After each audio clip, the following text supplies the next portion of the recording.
வணக்கங்க. இப்போ பார்த்தீங்கன்னா நம்மளது இந்த தேங்காயெல்லாம் ஓரளவுக்கு காஞ்சிருக்குங்க. இது நேற்று வெட்டின மட்டைகளெல்லாம் உரித்து இந்த மாதிரி பருப்புகளை எடுத்து போட்டேங்க. இந்த முழு பருப்புகளாக கொண்டு போனால் நம்ம ஆட்டுறக்கு கொஞ்சம் சிரமமாக இருக்குதுன்னு சொல்லிட்டு இதை வந்து 2-3 துண்டுகளாக வெட்டி அதுக்கப்புறம் தான் ஆட்டை கொண்டு போகணுங்க. இது வந்து தோன்ற கொஞ்சம் சிரமமாக இருக்குங்க. அதனால் இப்படி ஒரு 4 கீத்து போட்டோம்னா ஈஸியாக தோண்டி எடுத்துக்கலாம்.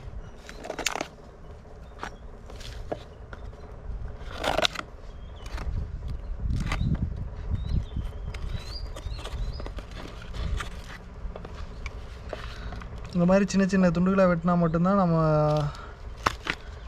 ரோட்டரி செக்கில் கொடுத்து ஆட்ட முடியுங்க. மரச்செக்கில் ஆட்டுறோமா என்ன இதுன்னு அங்கே போய் பார்த்துக்கலாங்க. எது எண்ணெய் அதிகமாக வருதோ அதுதான் நம்ம யூஸ் பண்ணுவோம்.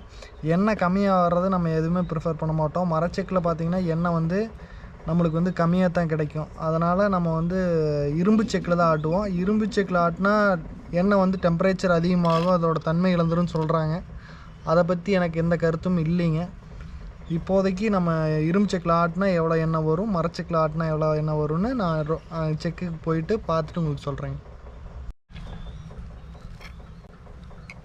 இது வந்து இப்படி முட்டுக்காயாக இருக்குதுங்க. இதை வந்து அப்படியே மரச்செக்கில் விட்டு ஆட்டினோம்னா உள்ளே வந்து நல்லா இருக்குதா இல்லை கெட்டுருக்குதா என்னன்னு நம்மளுக்கு தெரியாது. அதனால் நம்ம இப்படி அரிஞ்சிட்டோம்னா உள்ளே எப்படி இருக்குதுன்னு பார்த்தோம்னா நல்லா எண்ணெய் வந்து நல்லாவே இருக்குங்க. இப்படி அமுத்துனீங்கன்னா எண்ணெய் நல்லா தெரியும். இதை வந்து ஒரு காயை 4 துண்டாக போட்டுக்கணுங்க. 4 துண்டாக போட்டோம்னா நம்ம எண்ணெய் செக்கில் கொடுக்குறக்கு நம்மளுக்கு கரெக்டாக இருக்குங்க.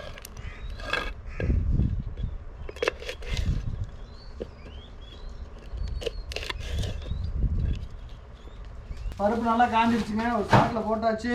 இப்போ எடுத்துகிட்டு போய் ஆட்டி எண்ணெய் எடுத்துகிட்டு வர போகிறோம். இப்போ வந்து இதுக்கு பிடிச்சிட்டு வரக்கு வந்து டின்னு தேவைப்படுது. வாங்க, நம்மளுக்கு டின்னு ரெடிங்க. இப்போ வந்து இந்த டின்னில் தான் பிடிச்சிட்டு வர போகிறோம். இது நம்புது என்னென்னு பார்க்கலாம். பருப்பு 20 கிலோ இருந்துச்சு. இது எவ்வளோ அது வருது என்னென்னு பார்த்துடலாம். கட்னி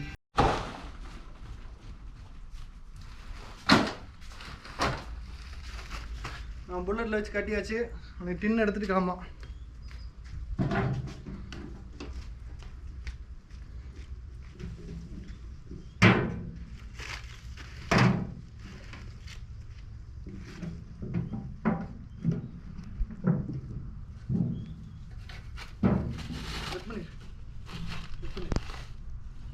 ஓகே,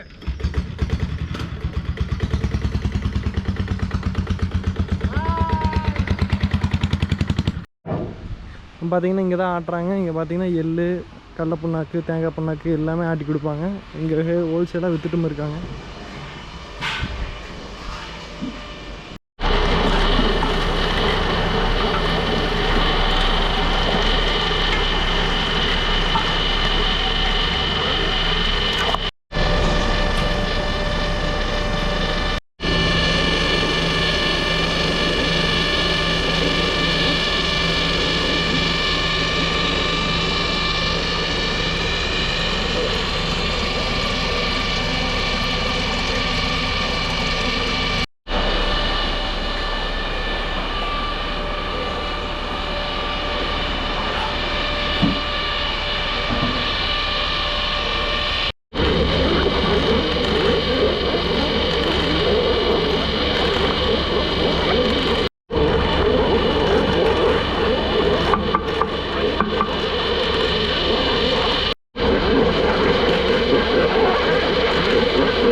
ஊற்றலாம்.